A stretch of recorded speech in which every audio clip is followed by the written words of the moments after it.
What's up? It's your main man Camaro Rail, and today I'm going to show you how to reset the oil life in a 2014, 2015 fifth gen Camaro. Let's go.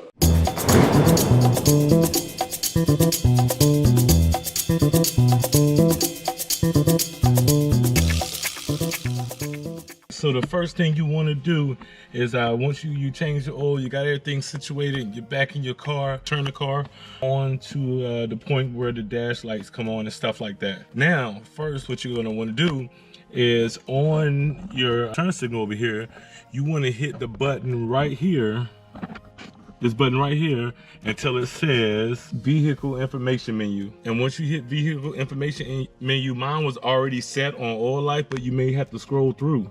So what you can do, you can use this in a forward and back motion, and what it'll do is it'll scroll through the different things you got, battery life, you know, and all that stuff. So once you get to the oil, you want to press in on the end here. Press in, and when you press in, it will say, are you sure that you want to reset?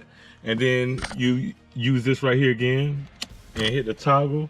And once you hit the toggle, it'll go to yes. And then all you do is press the button on the end again, and it will automatically reset to 100%. But since I just did that, mine is at 98% right now. So there's a quick tip for the day. It took me a while to figure out how to do it. I know I did jump on YouTube, but it took me a while to find a good video. So decided to post one. Hope that helps somebody out. All right, my Camaro folks, your boy Camaro Rail signing out.